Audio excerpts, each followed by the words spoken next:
My name is Mia Fernandez Feliciano. I'm married to retired Major General Melquiades Feliciano. I'm born in Cebu and grew up in Pagadian, took up my nursing course here in Cebu and went to the States for my nursing career.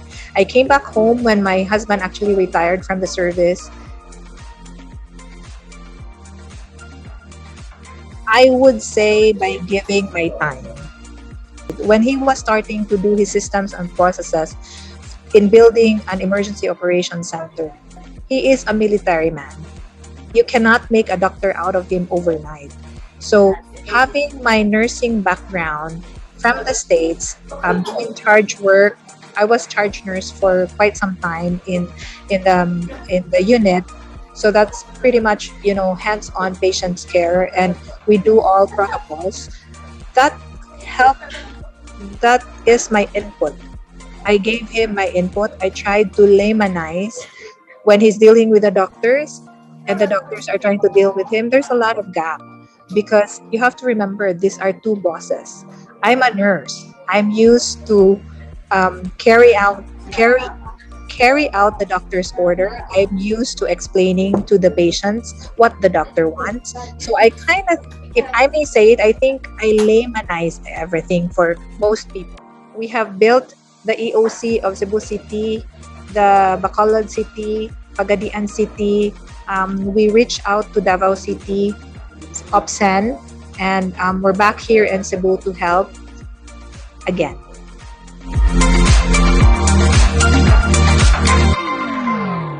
I'm born to a doctor mom and a lawyer dad. But for some reason, I was always saying that I want to be a doctor when I grow up. But when I got into college, I decided to go into nursing as a preparation course rather than go into medical technologies, which is the usual for taking up medicine. And then when I graduated, I decided not to take up medicine. I decided to go to the States.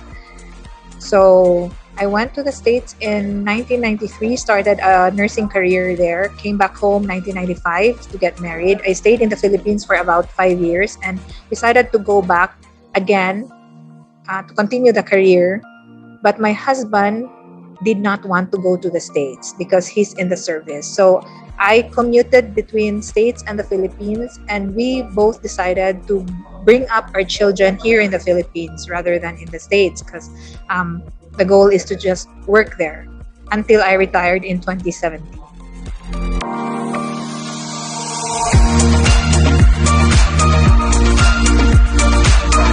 I would say my greatest challenge that I've ever went through in my whole life is working in the States, being away from my family.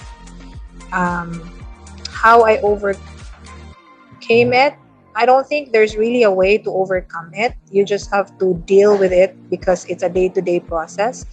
Focusing on why you are there, the purpose of being there, and focusing on making sure that you stay connected with your family even if you're away from home, because that's how with technology. See, I went there without the technology yet. It took a while, like it's very expensive to do the calling.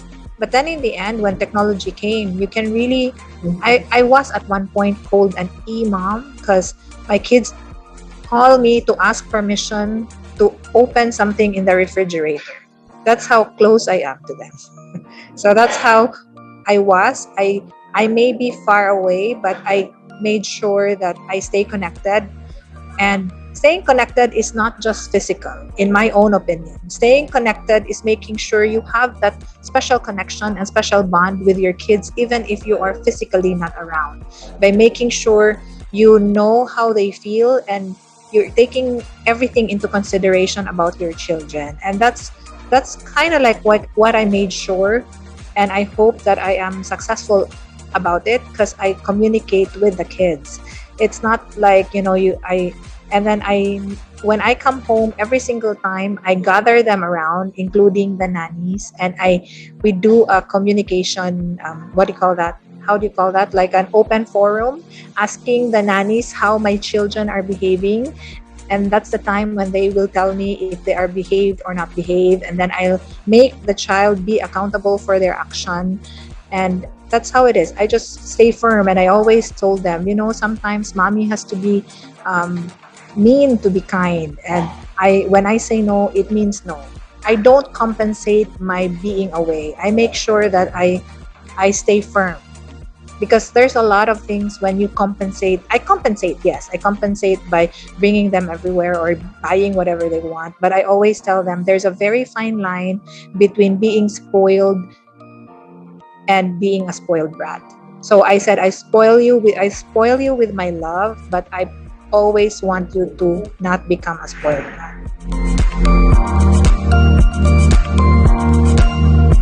That happiness is a choice. I really learned that.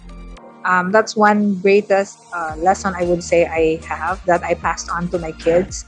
I said, happiness does not just fall on your lap. You really have to work hard and decide that you want to be happy by appreciating all the little things that are happening to your life. If you try to compare yourself with someone else, then you'll end up going to be disappointed. So you always have to look for little things and appreciate them, and then you tell yourself that I want to be happy and I choose to be happy. I would say self-worth is very important. Don't rely it in getting it from someone else. You have to get it from within. It's very important. The struggle will always be real. It's there. It's part of life. But and don't forget to pray. But one thing that I learned from my husband is, you make life easy when you try to really just do the right thing. And I think that's one thing that I can tell them. It really makes it easy when you don't try to deviate from anything. You just do the right thing. You follow what the common sense of doing it. Sometimes we struggle because we try to want to do the gray area, but it's actually when it's on a clearer path, it's actually easier.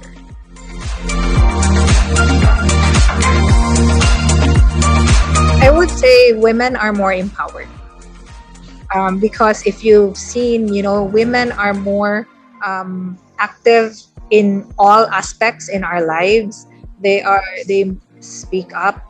Actually, women are more opinionated than men, and most often than not, sorry, men, most often than not, women are correct, because women have intuition and they listen to it. Although women are more emotional, but still, women nowadays are very empowered. To all the women out there, happy International Women's Day. And no amount of trials can put you down. I know that for a fact. Just keep on praying, have faith, and stand tall. And thank you very much to the Dunganon family for this opportunity.